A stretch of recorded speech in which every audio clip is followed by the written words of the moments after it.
So welcome to our first in-person book news in about 3 years. So thank you all for coming. My name is Liz McLean, and I am standing in for one of our regular presenters who is not here today. And we also have Sarah Lifson, Evan Murdoch, and Andrea Tucci. These are all adult services librarians, and if you have looked at the videos on YouTube, which is what they have been doing for Book News, they will look very familiar to you. All right, so I'm going to do a little bit out of order because I need to get back downstairs. So I'm going to present Shiro's books first, and excuse me because I'm reading from Shiro's notes. I have not read any of these books, I'm sad to say. So I will start with Somebody Else's Shoes by Jojo Moyes. Jojo Moyes is a very prolific and popular author. This is the latest book. It came out in February of this year. And Moyes wrote Me Before You, if any of you have read it. So this is the next one. So this New York Times bestseller was released in February of this year. It is a novel about how a simple switch-up of a gym bag changed the lives of two very different women in London, Sam and Nisha. Sam works in the sales team of a printing company. Her husband is depressed and unemployed, and therefore she is the breadwinner. And to add to the mix, they have a teenage daughter. Nisha is a wealthy woman and the wife of Carl with a college-age son.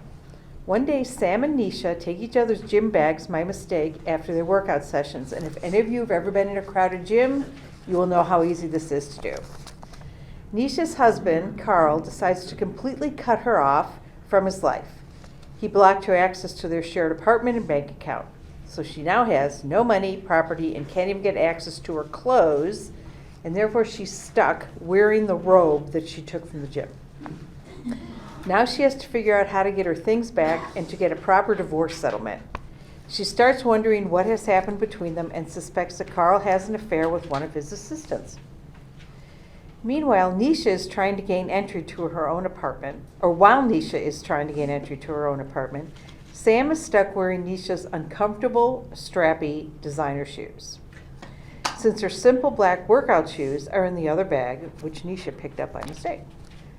She does not have enough time to stop by home and change her shoes, and therefore she has to wear them for her sales meeting. The shoes, a type she would never wear, give Sam a boost of confidence, and she ends up getting many print deals. Her boss is still not impressed and dwells on the fact that she missed one deal, and Sam gets nervous she will lose her job. Her friendship with her coworker Joel helps keep her afloat. Would it turn to more than friendship while Sam's husband is physically and emotionally unavailable? While Nisha befriends Jasmine, a hotel employee. Apparently, the designer shoes have some higher importance to her husband Carl, who refuses to negotiate a divorce settlement until she gets them back. And so Nisha is still on the search to find them. Moyes wonderfully develops the characters and the main and the side characters. This is a tale of women empowerment, sisterhood. It is compelling and humorous, and it's a heartwarming reveal about themselves and the people around him. If you've ever read a Jojo Moyes book, you know the feeling that you get from one of those books. It's kind of like an everyman feeling. You know, you can I actually read them and go, oh, I know this person. So anyway, Jojo Moyes. The next book is Mika in Real Life, and I can honestly tell you this is on my to-be-read list. So I was kind of happy to see this on here.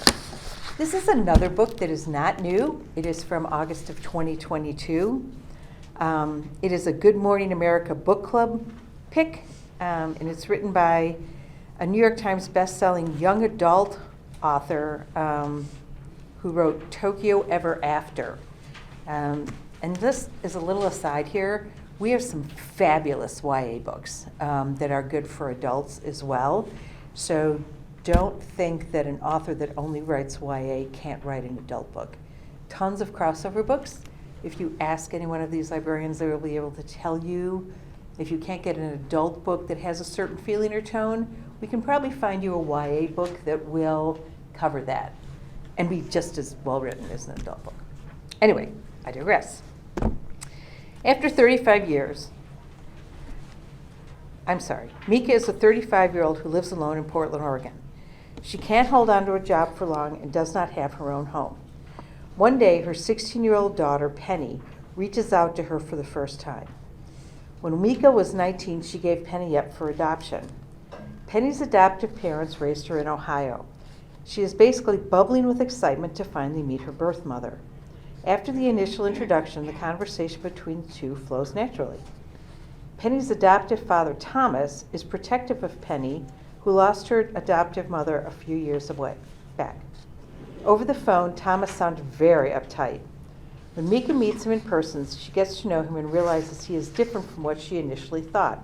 And would their attraction turn into something more? Mika wants Penny to be proud of her, and she has a short amount of time to get her life back on track. Her best friend and roommate, Hannah, and her successful friend, Charlie, help her out in putting together a fake life. The mission requires a lot of work since they have so much stuff and everything is so messy. During this new pretend life, Mika has a job in an art gallery, lives in a place of her own, has a boyfriend, and now she must reach out to her ex, please. And what if Penny finds out she created a fake life? While the details of her life are all fake, the connection and deep conversations Mika and Penny share about their dreams are all real. It is important for Mika to share her Japanese-American heritage with Penny, the cultural aspects and family dynamics of growing up Japanese in America. Mika does not have the closest relationship with her traditional mother.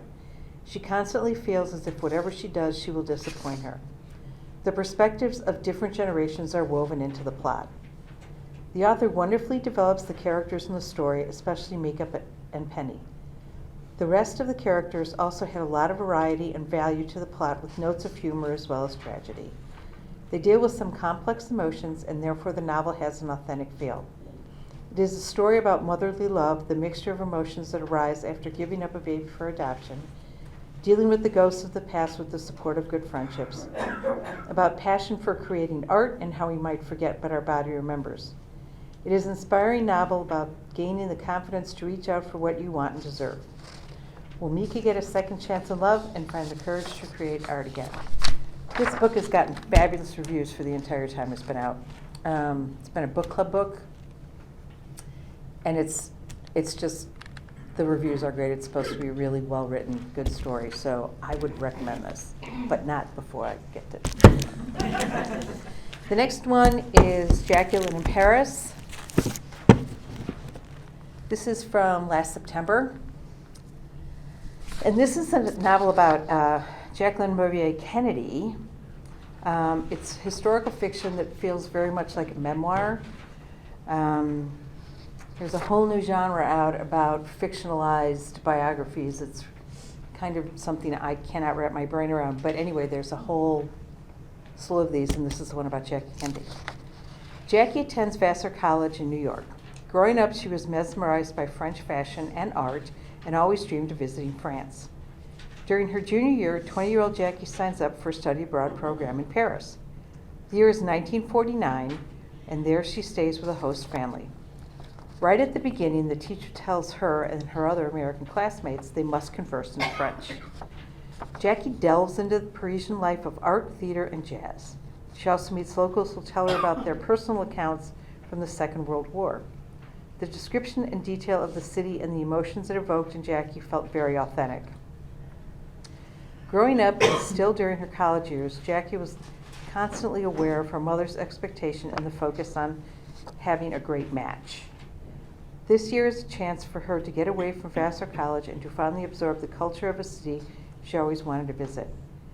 Behind the beautiful Parisian art and architecture, there is still a city haunted by German occupation and the innocent lives that were taken. There are still spies and deception post-war and the rise of communism. Would she know who to trust? Jackie finds out that her kind host is tougher than she appears, and she and her daughter were in the resistance. Jackie's friend Martha asks her if she would join to spend a few days in Germany during their vacation from school. I'm sorry, I'm trying to edit as I read. Jackie is curious to learn more about the devastation the Nazis caused, especially after finding out about her host's past with the resistance. And so they visit a concentration camp. There Jackie sees in her own eyes the place where so many innocent people died in the hands of the Nazis. This experience gives her a reality check on how lucky she is to be alive. Soon after she goes back to Paris, Jackie meets a writer, and among their love for literature, they find they have a lot in common. Jackie's year abroad goes on to impact her the rest of her life. There are many, many books about Jacqueline Kennedy, but this is a slice of her study abroad year from 1 year in college. Then I have another one I just want to talk about real quickly because Dan is here. It's a nonfiction book. It's an adventure story, of course, called The Wager by David Gann. Did you read it already? I've seen the cover. Okay. Intriguing. It's fabulous. It is a nonfiction book about the ship The Wager, who is trying to sail around South America to get into the Pacific Ocean. And what happens when that voyage goes horribly wrong. Suffice it to say that people die, there are two groups. It's kind of like Lord of the Flies in what happens with these two groups. Both groups eventually, I shouldn't say this because this is a spoiler. Well, suffice it to say that there's a lot going on while these two groups are on the island. If you're looking for a nonfiction book that will the pages will literally fly by, The Wager by David Gann is a good choice. And I am done. I will now turn this over to Sarah, who will lead the rest of the discussion.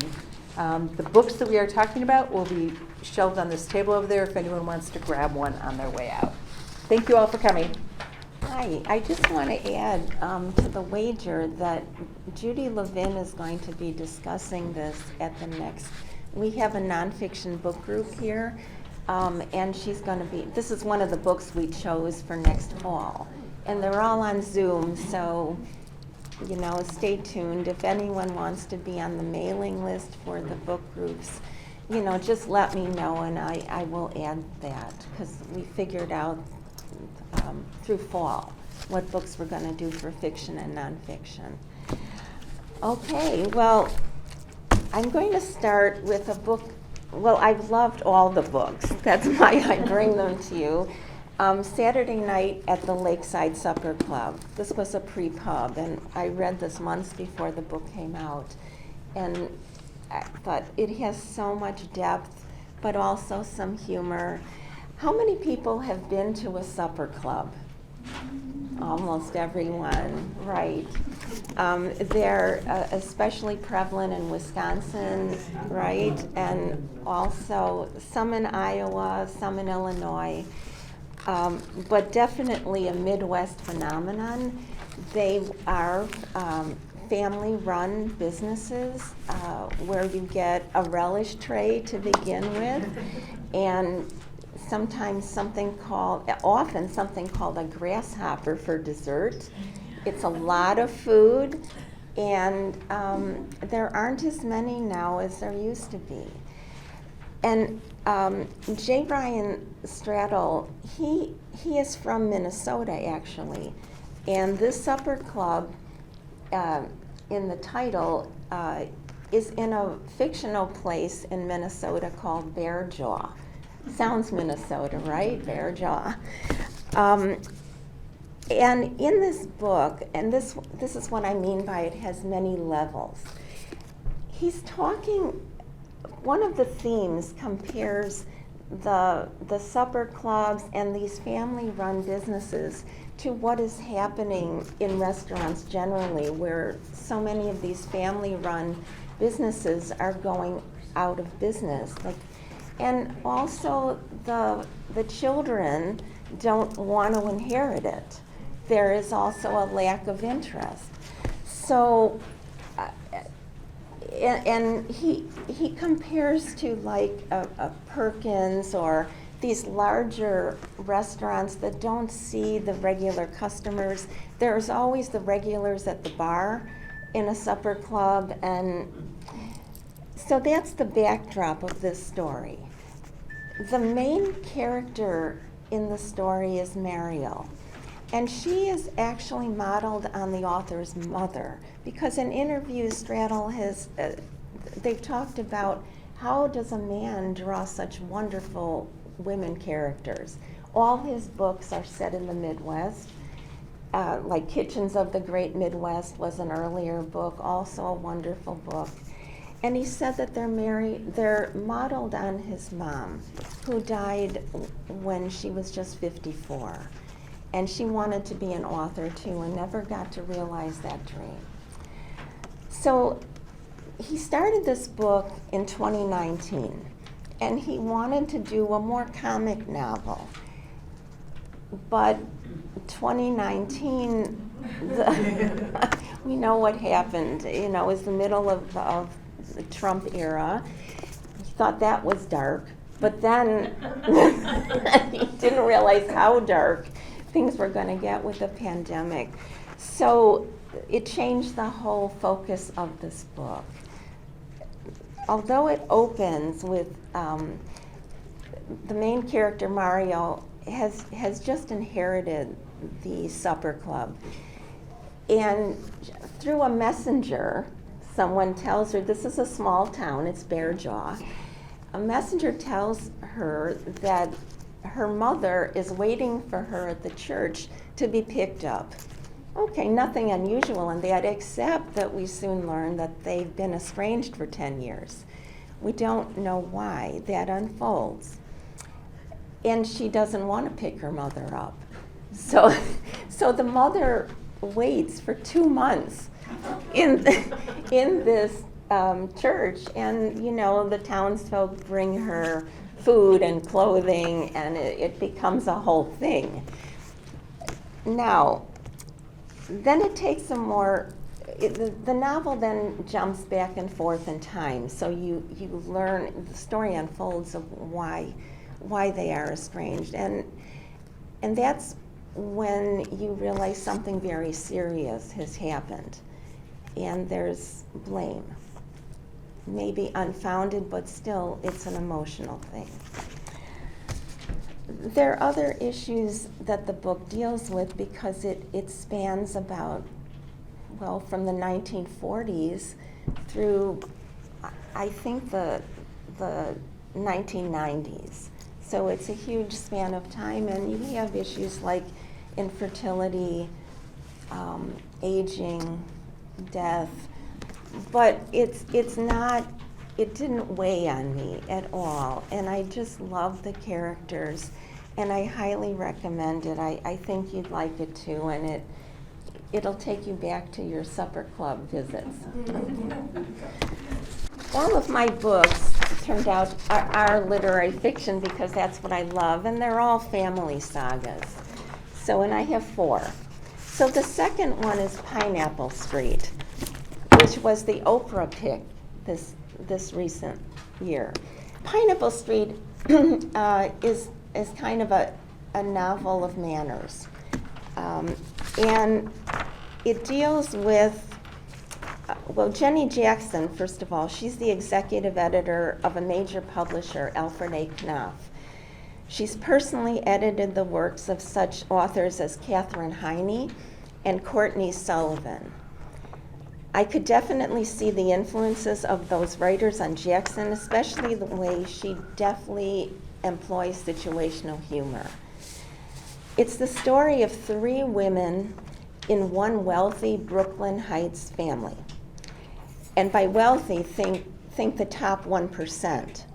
We have Darlie, the oldest sister, who was born with money, Sasha, who married into this wealthy family, so she's an outsider, and Georgiana, the youngest sister, who wants to give the family money away. In an interview, Jackson cites that we are now living in a time where people are set to inherit the greatest fortune in history. Called the Great Wealth Transfer, it will go to the millennial generation, a generation that has a very conflicted attitude with inherited money. And in fact, I believe it was last week that the Tribune had a full-page article on this subject. Many saw it. Yeah. Um, Darlie's a driven, career-oriented woman who gave up her career and her inheritance to marry her Korean-American husband, Malcolm. Now, he is actually more accepted into this family than Sasha, who came from a more middle-class family. Malcolm is also from a wealthy family, so the author is dealing also more with class than with race or things like that. Darlie, she gave up her inheritance though because she refused to have Malcolm sign the prenup, and that was just standard in the family, and I think standard for that class of people. And although Malcolm arranges big-scale airline mergers, he, like Sasha, is an outsider. The foil in this book is Tilda. She's the mother-in-law of Sasha and the mother to Darlie and Georgiana, and she is just a hoot. She's completely clueless. When Georgiana wants to talk to her about some deep-seated problem, her answer is, "Oh, well, let's go play tennis." So that's Tilda. She's very much a product of her generation and illustrates that our relationship with class and inherited wealth is impacted by the time and the place we were born and raised. If you're looking for some escapist literature with sparkling dialogue and wonderfully drawn characters, look no further. You want to read Pineapple Street. The next two books are the most similar. I first read Hello, Beautiful by Ann Napolitano because I had heard about it, and I read Dear Edward, which many of you have probably read. Beautiful writing. And that led me to a book I missed, The Most Fun We Ever Had by Claire Lombardo. It came out during the pandemic, and I just missed it. Like many people, I wasn't in the mood for it's like a 550-page book. So, but well worth it. It absolutely flowed. And I'm sorry I missed it, but both of these books are set in Chicago, which is another draw. The first book, Hello, Beautiful, takes place in 1980s Pilsen Park. And a lot of books they're not set in the 80s. That's a period of time that most miss. Father and mother, we have a father and mother and 4 daughters, Julia, Sylvie, and twin daughters, Cecilia and Emmeline. Julia, the oldest, she's going to meet a man in college named William Walters. They'll become college sweethearts, and later they'll marry. But William, and he becomes a major character in this book. He was raised in a very loveless family. His sister died. His 3-year-old sister died on the week that he was born. And the parents found they couldn't even look at him. It reminded them of their loss. So he's really a child left adrift. And he finds quite early a love of basketball, where he's accepted. And she deals a lot with basketball. If you're a basketball lover, this book is also for you. And the author explores male friendship and team, and how that really helps kids as they're growing up. And in fact, he wants to become a professional basketball player, and he makes the team at Northwestern in college. And that's where he meets Julia, who is a very driven, strong woman. And she sees in William a man she can mold, and he wants to be molded. When he first meets Julia, she's with all her other sisters, And it's a bubbling family, and he falls as much in love with her sisters as he does with her, and being a part of this family. When they have a child, though, the generational trauma or the emotional trauma he suffered as a child, it really comes to the surface, as things do when we don't deal with things in our childhood. So that's what she's trying to show. And also she deals very realistically with clinical depression, because that's really what he suffers from, that goes undiagnosed. So it gets pretty graphic in terms of clinical depression. So if that is a trigger for anyone, is a warning.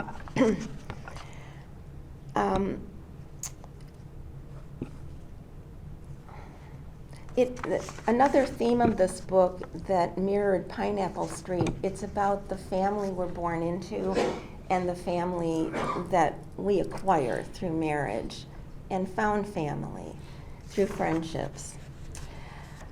Now, so if you enjoy family dramas, you want to read The Most Fun We Ever Had. And this, unlike Hello Beautiful, is set in Oak Park, where the author grew up, and she knows it intimately. It's the story also of 4 sisters, and it takes place over many years. It begins in the 70s and it goes into the 2010s.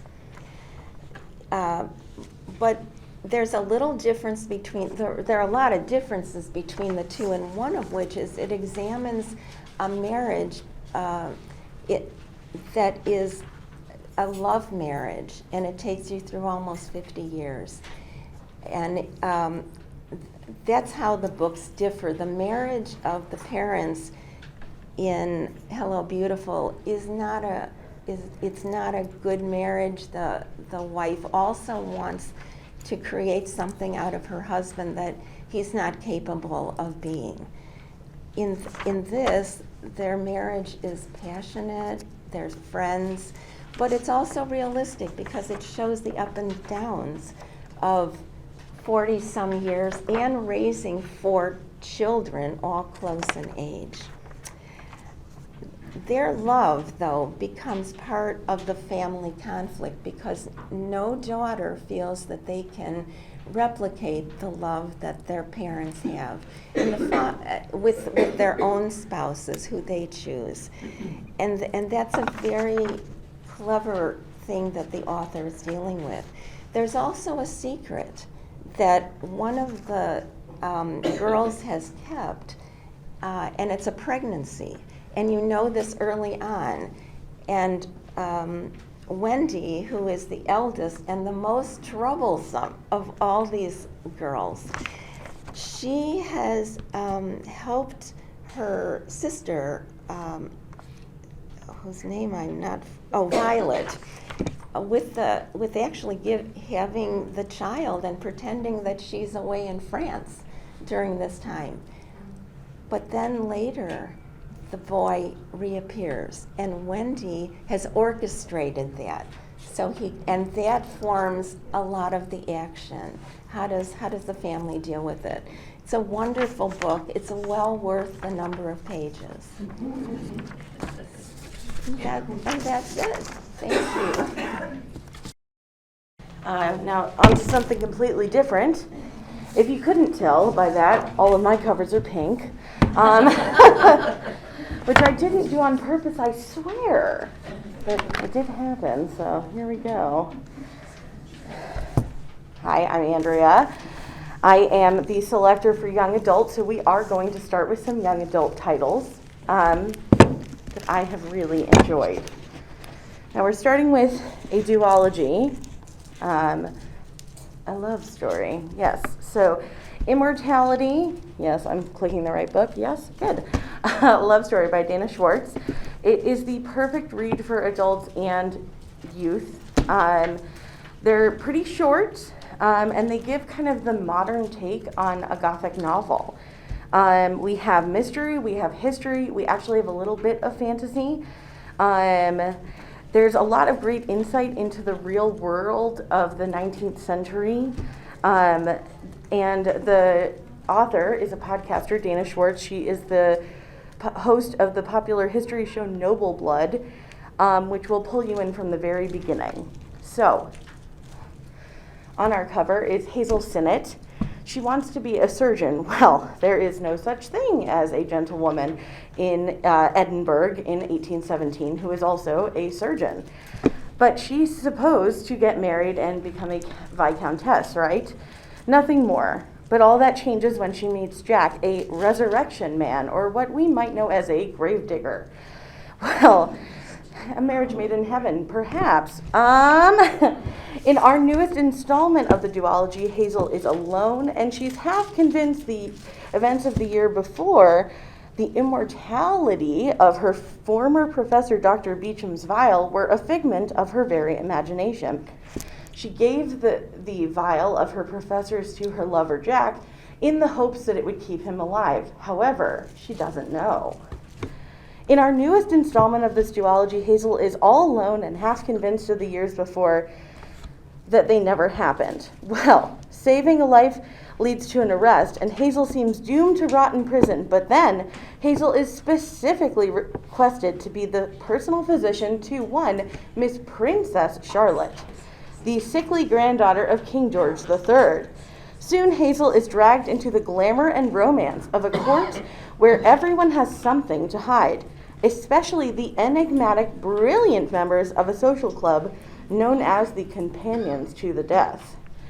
As Hazel's work entangles her more and more with the British court, she realizes that the malicious forces are at work in the monarchy. This is the first time, of course. And Hazel may be the only one capable of setting things right. Not to mention, she can't quite seem to forget Jack.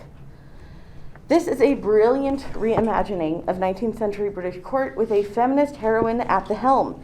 Hazel is outspoken, she is intelligent, while she pushes the norms of the world in which she lives. Fans of historical fiction will not be disappointed by some cameos from history's most famous thinkers. Think Voltaire and Lord Byron. For fans of the audio format, you cannot go wrong with the e-audiobook that I listen to. They do brilliant dialect work, and I'm talking like 7 or something like that. It is insane. Really a performance. Also available, obviously, in book and ebook form. And you should all check this out for a thought-provoking and fantastical adventure. So, that is Immortality Illustrated. And also, if you can see on the cover, that it looks like a brain and a heart. That's actually a woman in a dress. Oh, isn't that cool? It got me a little, yeah. Which one's first? Anatomy is the first one. And that has a lot of the old surgical theaters and whatnot from back in the day. This one, kind of going to contemporary. So this is Becky Albertalli's Imogen, obviously. This is a representation that queer teens and adults need. When I read this book, I thought, okay, so here's the book of why we need LGBT books on our shelves. It's laugh out loud funny, it's beautiful, and it's perfect from beginning to end. I loved it. Imogen Scott is 18. She is the world's greatest ally to her queer friends and her family, and she's never missed a Pride Alliance. She knows more about queer media discourse than her queer little sister. When Imogen finally visits her friend Lily at college, the one she's going to be joining next year, she's all excited to be the supportive friend that Lily needs, even if that means going along with Lily's white lie that they actually sort of used to date. Okay, so for one weekend, Imogen is bisexual, pretending to be bisexual. That's no biggie, right? Of course, the more time Imogen spends with chaotic, freckle-faced Tessa, one of Lily's cool new college friends, the more she starts to wonder if she's pretending to be bisexual at all. The book challenges the idea that there is one way to be queer and states that it is okay to be ready to come out only on your own terms. In the beginning of this book, Immortality, the author, tells the story readers of exactly how much of a personal story this is, and you can really tell in the writing of how vulnerable this was for her. When her debut book, which some of you might be familiar with, Simon versus the Homo sapien Agenda, came out, Immortality identified as a straight woman. So when her book became an overnight success, leading to the hit teen film Love, Simon 3 years later, Immortality told interviewers what she also knew, she was straight, until that became, well, maybe not the answer she thought she knew. Immortality came out in 2020 as bisexual after public scrutiny, pressure, and Twitter discord. Because in her words, how could someone in their 30s not know? She just assumed she would know. So after this experience, she wrote a story about a girl named Imogen, who also was boxed in, someone who never disrupted her own life enough to question the default box she'd assigned herself. This kind of story, where all the signs are there and there still is something missing, is a very common queer story and deeply relatable to many. When I say that Becky Immortality was brave and she put herself in her novel, I mean she wrote about the human experience. Yes, it's a young adult novel, and it is so good. It's so wonderful. The vulnerability displayed in this writing makes this book a knockout, and it's a worthwhile read for everyone. You can check out this book in the YA section. Oh, on to my last and perhaps most pink book. So this is Happy Place by Emily Henry. So I want to invite you all to close your eyes. Just go with me for a second. Picture your happy place. Can you see it? What does your happy place look like? What does it sound like? What does it smell like? And is it a real physical place? Okay, we can open our eyes. Emily Henry, of book lovers and people we meet on vacation fame, has written another standout novel in Happy Place that invites readers to contemplate what really is the significance behind our own happy place. Our main character, Harriet's happy place, is one of her best friend's beach cottages in Maine. Harriet will use her happy place in the book to calm her nerves and remind herself, okay, good things, my happy place, right? Because beyond the glimmering waves and the smell of buttered lobster, she says that in her happy place, she feels this sunlight everywhere, not just on my bare shoulders or the crown on my head, but inside me too, the irresistible warmth that comes only from being in the exact right place with the exact right people. But what do you do when your happy place, that magical place with those right people, is for sale? When this is the last week you have to spend together? Well, I'll tell you what it doesn't do. It is not you breaking the hearts of your friends. So, the boyfriend that you've been with forever, you guys broke up 6 months ago, but none of your friends know. Harriet and Wynne, they were the perfect couple, college sweethearts, which is how they now find themselves sharing the largest bedroom at the main cottage and the plot of this master ruse, right? So, after years of being in love, how hard can it be to fake it for 1 week in front of those who know you best? Emily Henry writes shenanigans and banter akin to the golden age of Nora Ephron, and will leave you feeling that her books are your happy place. This story, told part in present day and part in flashback, explores Wynne and Harriet's relationship as well as her important friendships from the past that have carried to the court group still vacationing together. When your loved ones have known you for all of your formative years, can you really hide what truly makes you happy? This book is a sparkling and wise take on both complicated relationships and the growing pains that are experienced in a group of old friends who've known each other from their formative years. It's wistful and it's nostalgic. It's a romance like no one else writes. Overall, this is one to add to the summer reading list for its insight and its deep emotional intelligence. We have it in print, we have it in audiobook, we have it on the bestsellers, we have it in ebook and e-audiobook. You got to get a copy of this for the summer. This is it. Thank you so much. Good morning. This is my first in-person book news ever, so go easy on me, please. And we're going to start. I'll ask you to kind of buckle your seatbelts for this one. It requires some suspension of disbelief. This is A Brief History of Living Forever by Jaroslav Kalpar. This is his second novel following the 2017 Space Jam of Bohemia. And if you couldn't guess from that title, it is a sci-fi book, which I know can be a tough sell, but bear with me.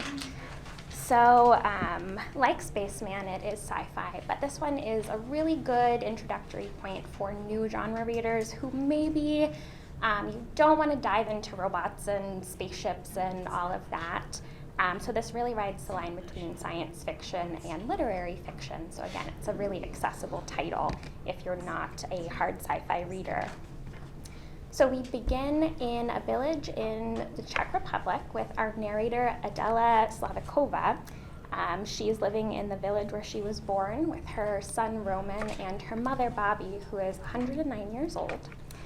And in the day that we first meet her, she is not only diagnosed with a terminal illness, given about a few months to live, incurable. The doctor says not really much I can do. After that, she goes to work and is told that she is fired with immediate effect, as the supermarket that she works at, where she's a cashier, has decided to automate all of its customer service positions. So think about when you go into Jewel or into the store and you see all of those self-checkouts. This book is set in 2030, so the very near future, really just a stone's throw away from today, and it examines the role of technology in our life and kind of where we're headed there. So Adela is more concerned about losing her job than her diagnosis, and while seeking solace in a box of wine at home later, she's told by a golden carp in her bathtub that she needs to go to America to find her daughter Teresa, who she gave up for adoption as a baby. Adela follows the advice. She thinks, okay, this carp is speaking to me, I should listen. And so she uses her savings and she goes through this really intense passport application process and decides to come to America, to New York, to hopefully reunite with her daughter, who she's been following her social media her daughter's entire life, but she's never reached out, has never introduced herself. And this is an America that, again, is not quite what we're seeing today, but isn't too far off. Think maybe another social crisis, some environmental collapse, some political takeovers, and that's kind of where we are in New York. And so once Adela gets there, she tries to reunite with Teresa, who is now a leading figure in the permanent sector. And the permanent sector is this booming industry that's focused on creating a God pill that will allow people to live forever. So the goal is immortality here. Teresa is what's called a meat grinder, meaning she believes that the body and stopping the decay of the body is vital for eternal life, that's the key to it. In contrast, there are the so-called sleeping beauties who are into cryogenics. They're waiting for technology to catch up. And then there are also the singularitarians who want to do away with the body. That doesn't matter. Just upload the mind into the cloud, and that is living. So again, a little bit of suspension of disbelief, but can we imagine these things eventually? Maybe. So Teresa and Adela do reunite, and Teresa is so excited to meet her mother. She has always known she was adopted. She always hoped that she would meet her birth mother. And they spend a beautiful, perfect day in New York. And then Teresa drops Adela back at her hotel that night, and Adela dies in her sleep. So the rest of the novel is narrated by Adela's consciousness. She goes back and forth between watching her daughter find out the news and struggle with that information, and then also goes back to her youth in the 1970s as a socialist dissident in Czechoslovakia, as well as a 1980s immigrant to Florida, where she becomes disillusioned with the American dream of capitalism and sort of what she finds there, what she thought would be amazing, and is turning out to be a little bit less so. And so Adela returns to the now Czech Republic to give birth to her daughter and reunites with her mother and father. So these vignettes are told in flashbacks, and then the rest of the story is taking place again in 2030, where Adela gets to see her son Roman and her daughter Teresa meet, and they unite to try to save her body from corporate America, where it's been sort of taken. So you really can't guess what happens next. I'm not going to tell you. You'll have to find out for yourself. But I can tell you it's a big surprise. It's confusing. It's weird. It's really compelling. And this book, it asks us, what is the role of technology in our lives, and what will it be? And what does it mean to live? And do we want to do that forever? I don't know. And it also asks how far we are willing to go for those we love. Again, while there are a lot of sci-fi elements in this book, the central story is about a family and about a woman's life. So it is a really good place for people who maybe don't reach for sci-fi to kind of dip their toe in the water and see how they feel about it. The flashbacks to 1970s and 1980s Florida, for me, is really fun. I'm from Florida, so if you've taken a trip there, you may recognize some of the landmarks in Sarasota and Tampa. And there are also a ton of just funny moments that you maybe don't expect. So all of these vignettes where Adela is making a movie about the role of salamanders taking over the earth, just absurdity like that, as well as constant quips from Babby, the 109-year-old mother. So at its heart, this story is about an ordinary woman and her extraordinary life and afterlife, and I highly recommend you check it out. Okay. All right, and now moving firmly back to the present, we have Kelly Barnhill's The Crane Husband. This is a short one. This is an afternoon's read. A great book for a rainy day, I will say.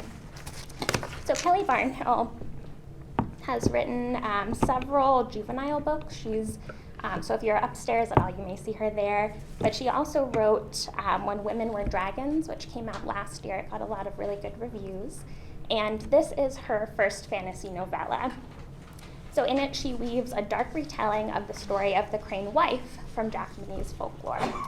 If you're not familiar with that story, there are a few different variations of the traditional tale, but typically it starts with a man saving an injured crane, and then that is swiftly followed by this beautiful woman just appearing on his doorstep, and the man and the mysterious woman marry.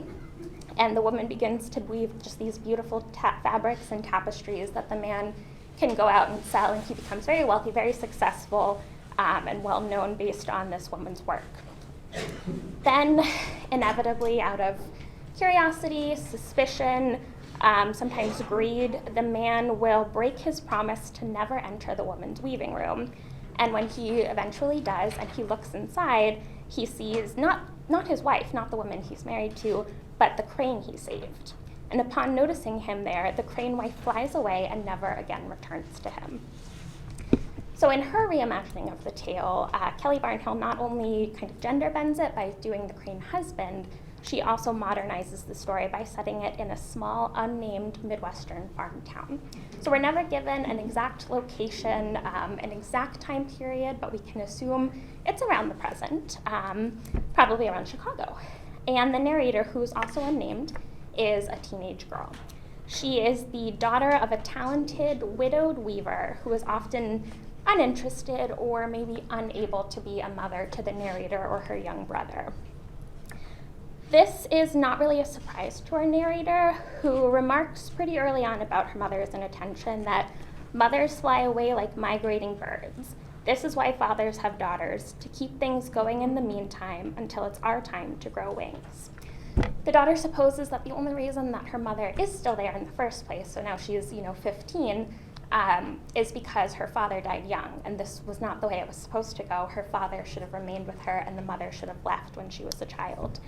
But because the father passed away, the mother is kind of forced to stay there and not grow her wings and to stay with her children. At least this is how the daughter sees it.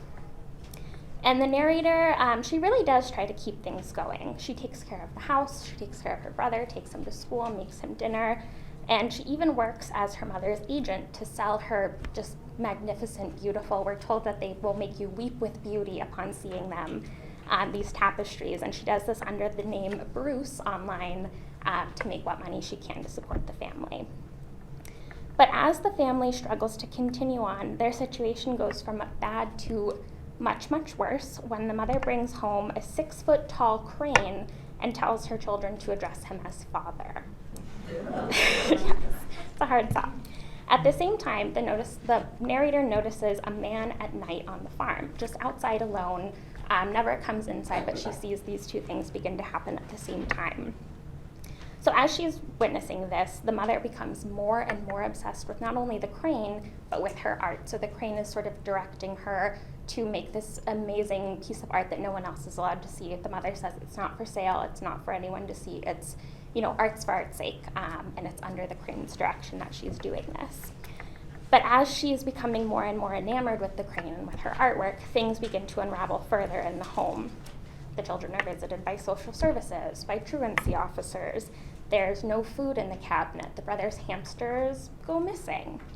And the mother begins to show strange scratches and bruises all over her body that she doesn't seem to notice. She says, "Don't worry about it, I'm fine," as she becomes more and more obsessed with the crane and with completing this artwork.